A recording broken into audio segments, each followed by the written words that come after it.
Welcome to another show. It's Friday at 10 a.m. and we come to you live with Neurodiversity Tea Time with me, Theo Smith, and Amanda Kirby. However, Amanda is a very busy bee.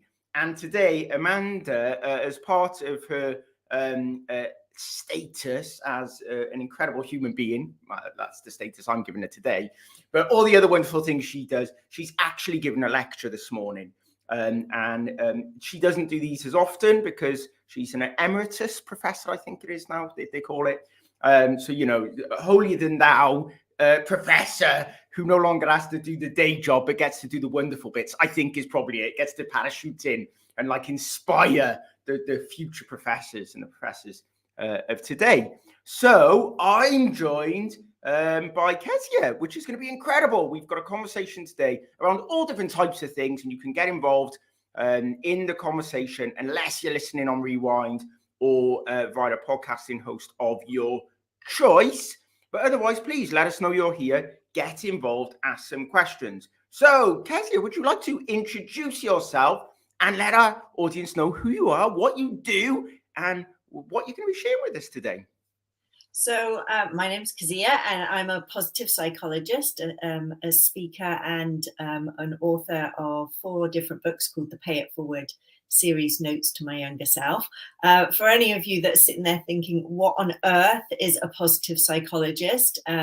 We really look at what makes people, organizations, and communities flourish and thrive. And let's be honest, Theo, we definitely need some more flourishing and thriving, do we not?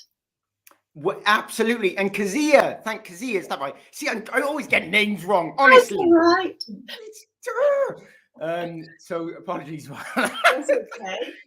I'll get it right next time. So yes, no, we do, and I love that the positive element of the psychology, because I've met the non-positive elements and focus, especially when we talk about the human brain and ourselves and our family and our children. Actually, it's really important from my perspective that we look from the positive lens. So I really appreciate you framing it in that way. So tell us a little bit more about the works that you've written, why you do what you do, what got you involved in it.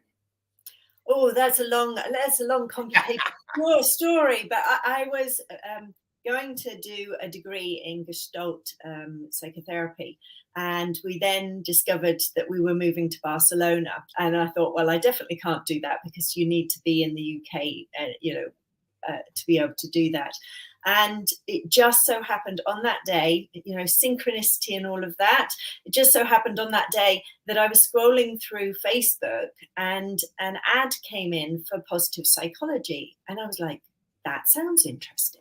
So I started researching positive psychology and discovered at the time, I know there's a lot more now, there were only 11 centres in the world that offered a master's in applied positive psychology. And one happened to be on my doorstep. It literally was 20 minutes down the road at Bucks New University, which, if you haven't been, is a brilliant university. And I started my course there. And I literally walked in on the first day and sat down, and the professor started talking, and it was like, I'm home. Everything that I'd known, I had a scientific background, been many years in pharmaceuticals, and they were talking about the science around some of these practices that many of us know, strengths and gratitude and how to cultivate optimism and happiness. And it just made sense. And so from that perspective, I was home. I was literally home. And I remember my professor said, you will own your piece. There will be a piece of positive psychology that you own. And mine is really, how can more of us step into being our authentic selves? How can we step forward and live the life that we want to live and navigate adversity? So the books that I collaborated and helped the authors write, all about moments of adversity and how we can write a note back to our younger self, giving words of advice that we've learned from the hindsight of looking back on those moments of adversity and the difference that they've made to our lives. Amazing. And so we've had Stoyan, I just put it up. I love it. Positive psychologist. We need more such people in the world. Smiley face. And Rebecca Howarth here, Fate. I love it, love it, love it. So a lot of positivity. And Charlie, good morning. And we have some other comments. Just lots of lovely, nice hellos. So that's brilliant.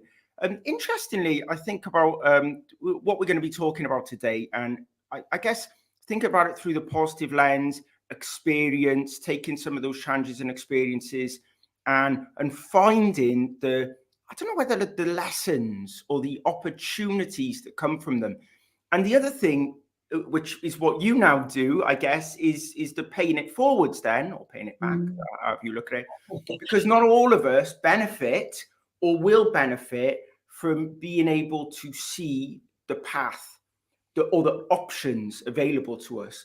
And I think that's possibly one of the things that I'm mindful of, and I think about quite a lot now, is like, just because you know the paths doesn't mean you're always going to take them, but just being shown them gives you choice, gives you options.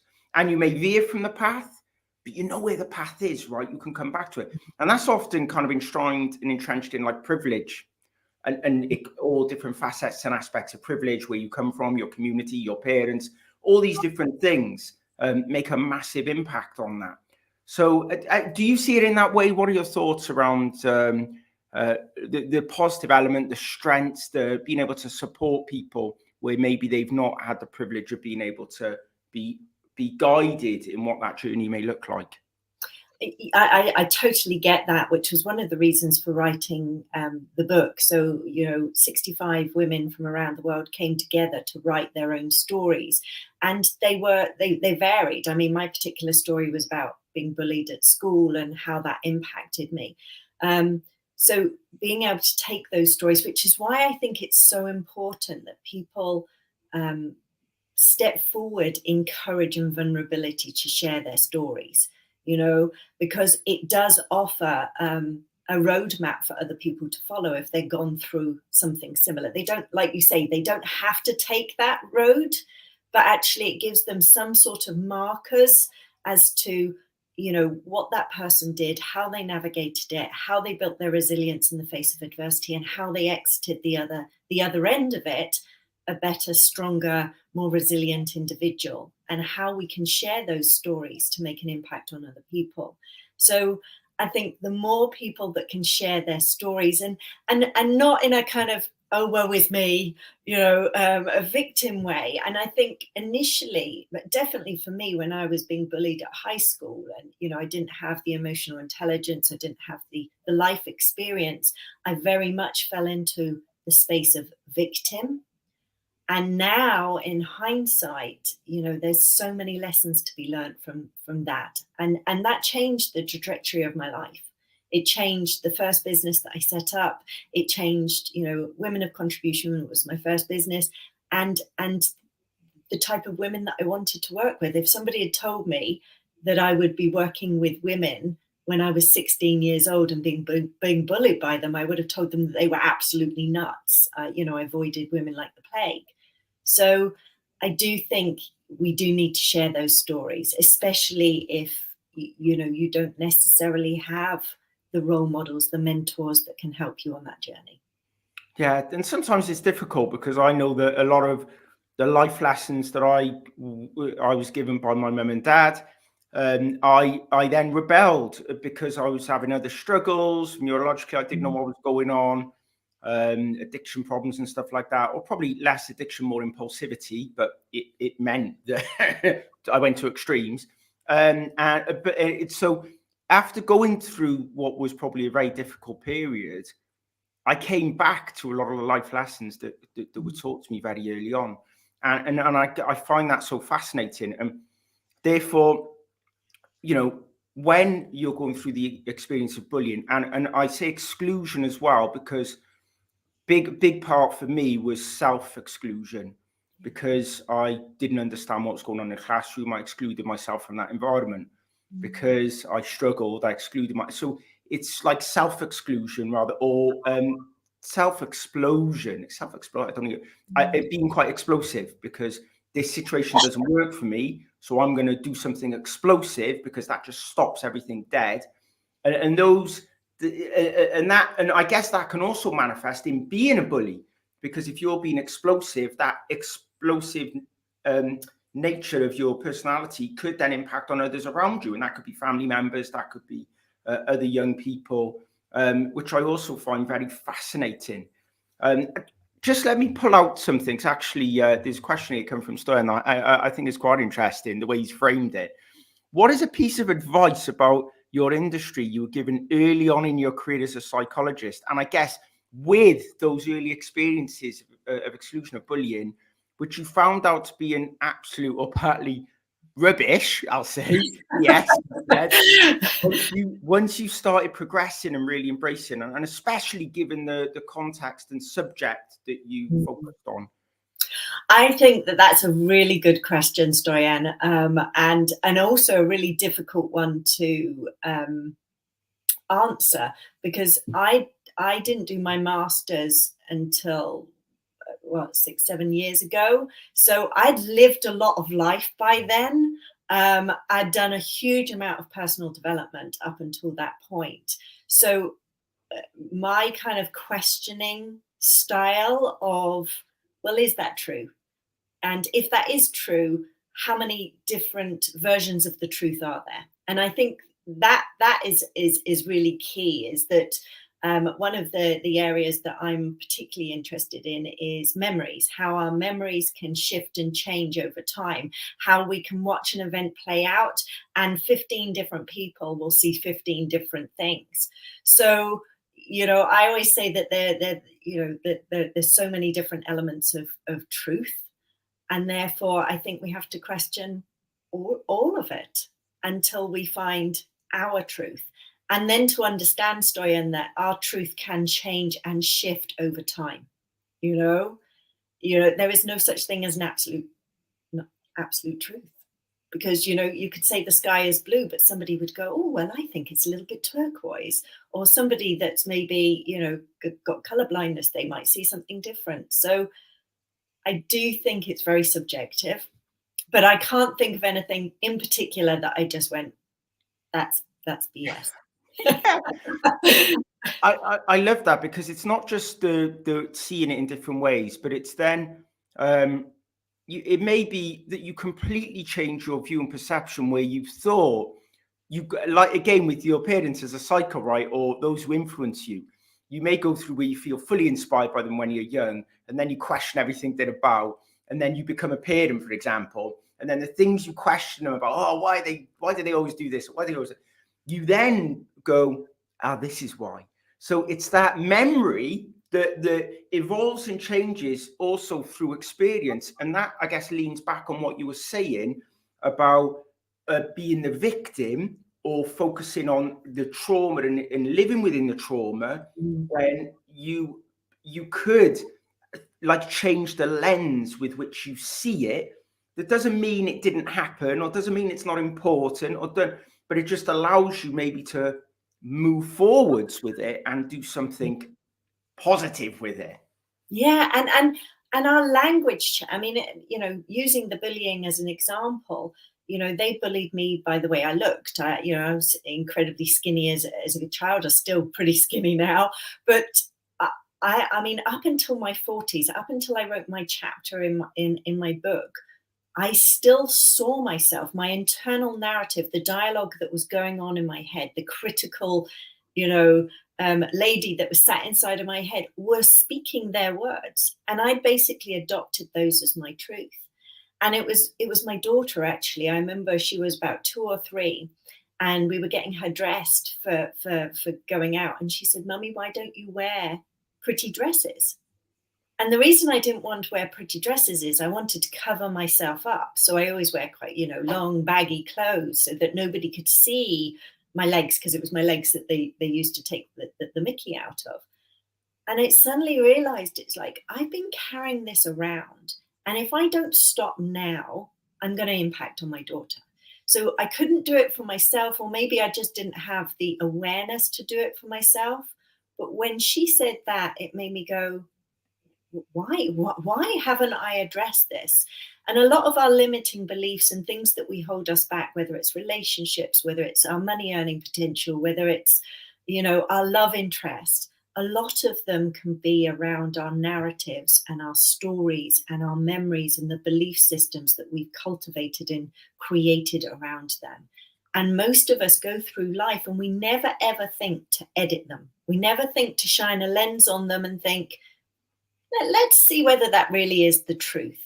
Because if you think you have an experience when you're a child, maybe 5 or 6, and you create a story around it based on being a 5-year-old child, so your lens and understanding of the world is really limited.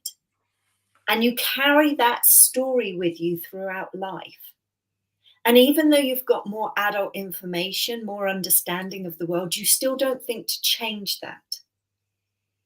And most of us don't. And when we start going, do you know what? Let's have a look at some of the limiting beliefs. Let's look where they started. Let's look at the narrative that I've built around it. And we start shining a light on it and going, well, what was my lens of the world at that moment in time? A lot of pennies start to drop where people go, oh my goodness, that's why I've been limiting myself. That's why I've been holding myself back. That's really fascinating. When we think as well, also, some of this stuff doesn't go away in the sense that school, so it sticks with us, right? So for example, I couldn't say my name. I would say Theo. I couldn't say Theo. Such a simple thing, but an easy one for kids to like mock you. Everyone can say your name, but you can't say your own name. What a joke. But so there's many things like that we can look at. And then bullying, it's like, it's not even necessarily that people are thinking about it. It is just that here's where you stick out and everybody's going to tell you about it. Here's where you stick out and everyone's going to tell you about it. And when your brain struggles with a lot of the things around the environment and the work and the way you're being taught, there are loads of opportunities for you to stick out. And then also thinking about the way that you dress and present yourself. I can't explain what, hats is one thing. I always wear hats. I have them forever. I've come to realize recently that I use them as like a protective layer. I didn't realize, as you think more about yourself and stuff, I realize I've used it, especially when I'm more vulnerable. The hat goes on more quickly. And it just provides me with like this shield and makes me feel like stronger, cooler, whatever. But when I used to have bright colors and things like that, so I'd wear like, everyone else would wear a bomber jacket. I'd wear a bright yellow bomber jacket with a bright yellow baseball cap and bright yellow running trainers.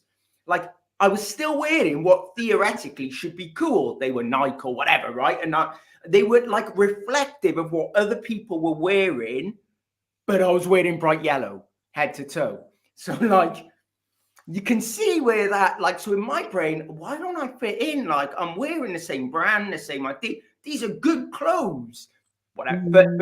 But I still couldn't conform. My brain wouldn't allow me to do it. Now, all these years later, I can still do it. However, I've got this jacket and it's got a flying pig on it and it's like bright pinky red. And I walked into a shop with my other hat and these men in the shop, they were quite obviously laughing and joking and pointing at me. And I went back to that kid. And you know what? I was like mortified. I was embarrassed. I felt ashamed. I'm in my 40s and this only happened like last year and I'm mortified. And then what I did is I went to where I was going that day, which was to do some filming for some neurodiversity training for the recruitment industry. And when I walked in, the film crew were like, you look amazing. That is brilliant. I love the style. That's fantastic. This is going to go so well. I hadn't thought about I'm going to this place where I'm going to be accepted, appreciated, valued. But I didn't think about getting out of my car at the petrol station to pay for fuel and thinking about how I was dressed. And then I know for a fact, I really make conscious decisions around what I wear and when. Not because sometimes I want to wear stuff that conforms. It's because I know the impact if I don't. So, this is my question to you, right? When we think around bullying and exclusion and everything else, it doesn't go away, right? What we do is we probably change our environment, we change our friends, we change people we hang around with. We may decide where we work if we can, if we have the blessing to be able to do that. If we don't, we may then mask massively. We may go into a particular environment where that view is common. Therefore, I can get mocked all the time. Therefore, I change my dress for work, but not for the weekend. Oh, it's making my head hurt thinking about it. I'm throwing it at you.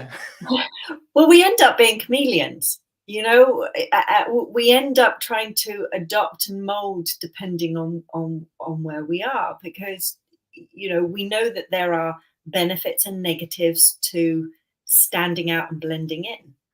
But I don't know about you. One of the things that I've realized recently is, you know, I've spent my whole life trying to hide because, you know, I'd been told by others, especially at a young age, that the way that I looked, the way that, you know, I stepped out wasn't acceptable.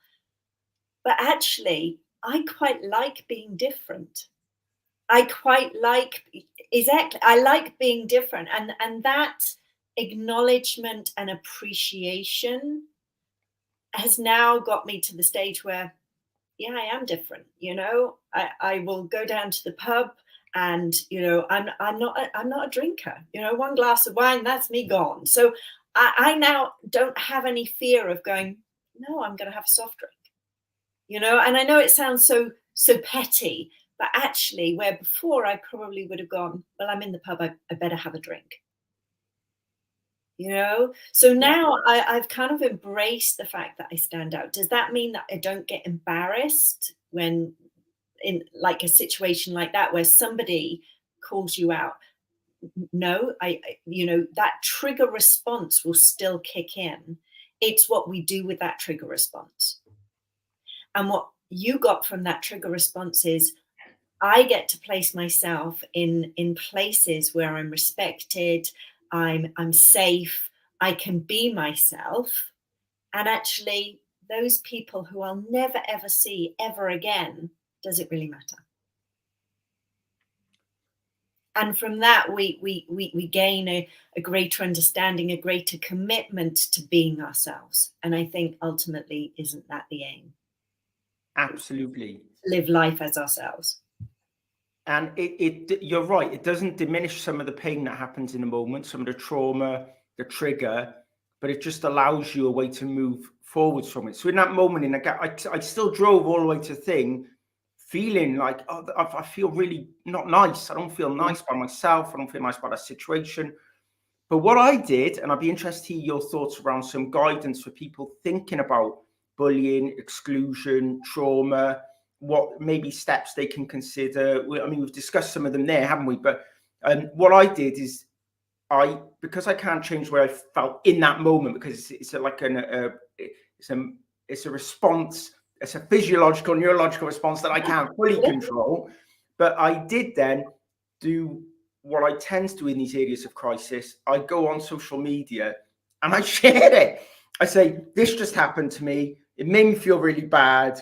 Wow, what do you think? And what tends to happen, because there's an incredible community of people out there, is you'll get some people that go, ah, yeah, you do look ridiculous, or whatever, right? But in the majority, people will go, yes, support you. This is where I felt that way. This is how I cope with it. This is how I did.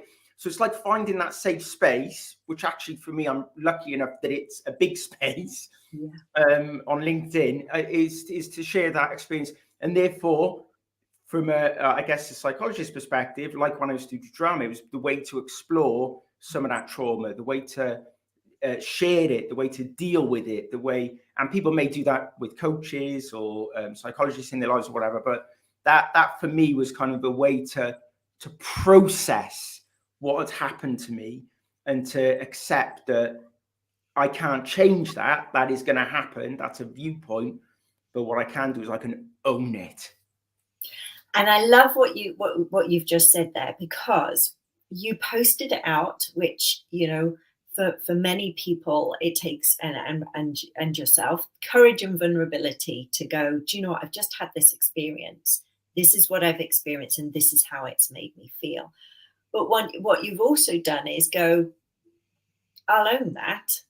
I'll own that piece of the puzzle, because, yeah, to everybody else in that garage, I probably did look bright and vivacious and, you know, in my zone. But do we really want to live a kind of, you know, dimmed down black and white? And it doesn't necessarily mean that you have to wear colors, or that you know, wear a hat or a bomber jacket with you know, something on the shoulder. But actually, we can be technicolor. We can live our lives in technicolor, and we can own it. And when we own it, we have to understand that there will be people that get it and support it, and there will be people that don't. And kind of like the bullying that I experienced, you start to understand who are your people and lift you up, and who are your people that no matter what you do, what you dress, how you look, where you go, what you do in the world, they're always wanting to pull you down. And that in itself, you'll probably find, is a reflex from something that they've gone through, a learned behavior that they're in a cycle of, that they don't have the awareness yet to be able to break free from it. Absolutely. And I guess then by owning it and sharing it and going through the experience with others, by association of what you do there, it can then educate those people who maybe are on the fence, not they know something's not quite right in the way that they think, the way they see their world, but just need a nudge, need some extra impetus to help them think, okay, well, that is the impact of when I do this or when somebody else does that. And that is how it can make somebody feel. And therefore I can make decisions around that piece, which I think is really powerful. And a lot of it, I think, is just through a lack of understanding, isn't it? A lot of people, coming back to the harming people with the Theo, it's almost sometimes it's somebody's surprise of somebody's inability to do something, or something is the surprise is like, what, you can't do that, without realizing that just by that surprise response, there's an impact that they're having on that fellow human being in that instance.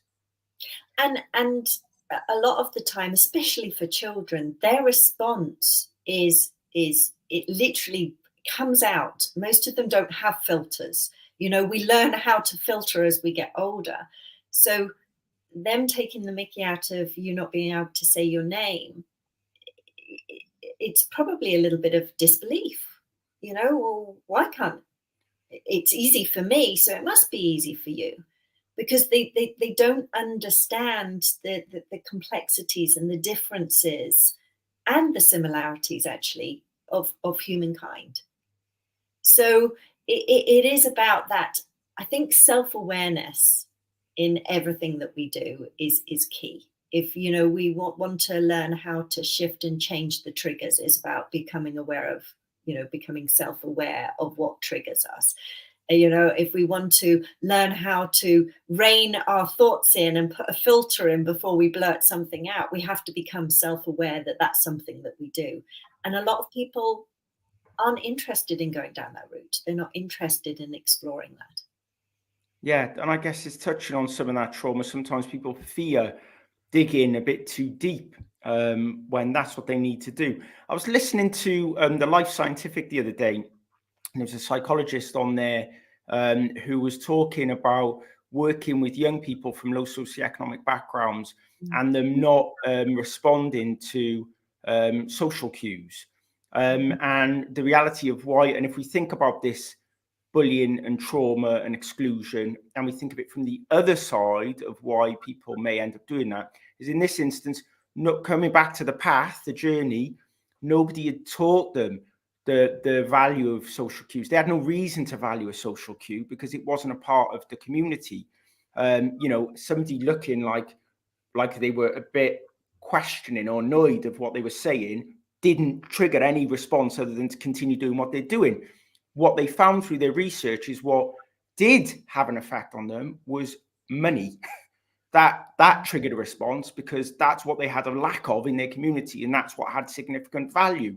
So when we think of it in that context, those triggers, and if we always try and think of the blame, who was responsible for it, what they did, and we don't take ownership and we don't do something about it, like it stops us progressing forwards.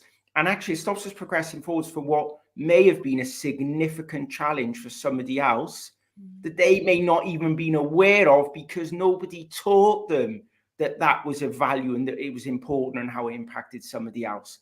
So when you think of that kind of cycle, a society, we can't just like pass this over to others to be responsible for.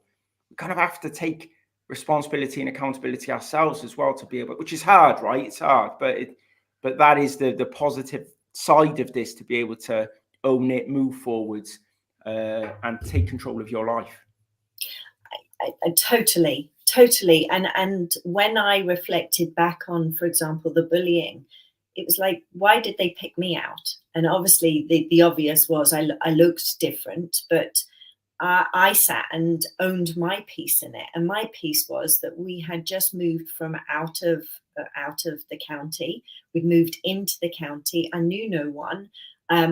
I tend to border on the introvert side rather than the extrovert side. So I know what I would have done now as an adult. I would have gone into myself. I would have shut down. I would have been emotionally probably disconnected. And therefore, there wasn't that connection. And that may or may not be the truth. But I had to own my piece of the puzzle. It's like, what could I have done that elicited that kind of response? That may or may not be my truth, but being able to shine a lens on that and understand allowed me to go, do you know what? I don't need to be a victim in this. I can own my piece of the puzzle. I can also navigate it, but I can also acknowledge that there was obviously something going on in their lives for them to feel the need to physically, emotionally, and mentally abuse a 14 to 16-year-old girl. Absolutely. So, you know, and I think we see it playing out in the workplace. You know, bullying is still not so much, but bullying is still rife, and it's done in a variety of different ways, you know. And sometimes there's situations in the workplace where you go, am I being bullied? Because it's so subtle. And it's that little drip, drip, drip, drip, drip. Yeah. And I think that's one of the most difficult areas. And those people in that garage were workers. They were potentially managers of people. And I've had the same challenge with other people, with parents and their view around children. And those parents are managers. So if they take a view on a child and how a parent parents their child because they don't know the child is autistic, for example, and they don't know the challenges in their history. Therefore, they can make a very quick judgment. So that bullying exists, yeah, not just in the school place, not just across academia, in the workplace, through management, through education, through communities and parental factors, and even within your own households, right? Definitely. I mean, you know, just listening to you talk then, I was thinking back to my daughter. She was 12, 13. We were living in Barcelona, and she got tested for dyslexia. And at the time, I was just like, she's not dyslexic. And they tested her in 2 different languages and discovered she was dyslexic. And I remember sitting down with the lady before we spoke to my daughter, and I said, I don't want her to know. And she was like, why? And I said, I don't want her to limit her potential. And she said, I think you're getting this wrong. And she sat down and she explained to me that actually by knowing that she's dyslexic, a lot of the pieces of the puzzle are going to fall into place. She's going to get her aha moments. And she said, and what I'll do then is I will show her her strengths that have come through on this report. And in that moment, I you know, learned so much about my preconceived notions as a mother as to what I did or didn't want my child to be labeled with. And that in itself was an aha moment. And now when my daughter talks about dyslexia, she knows what she's good at. She knows where her strengths shine, and it hasn't held her back one iota. I mean, her grades, you know, it's sometimes difficult to keep her grades where she wants them for what she wants to do, but she wants to go into medicine. So, you know, she's still got that, I can do this. And it was that lady who had vast experiences on that subject matter that gave that to her. And I will forever be grateful for her education piece for me, because I just didn't realize. And that is brilliant. And I think that is a wonderful place for us to bring it all to a close today, because that is my experience with my dad and my family, you know, not wanting you to be labeled, not wanting to have the stigma. And I have to be honest, some of that stigma was really there. You did have a risk of being put down in sets. Oh, he's dyslexic. Right, now put him in the bottom set of everything. I ended up in the bottom set of everything anyway, right? I ended up bombing out. But the reality is the stigma existed. So you were blessed there to have somebody incredible give you the advice and guidance, which is so important for young people today, that it's exactly what you said, the strengths, focusing on the strengths, because there will be plenty of challenges, but we need to allow people to really understand, especially young people, where they can get overwhelmed by it all, to say, no, this strength that you have, don't undervalue it, don't underestimate it. It is your power that you have.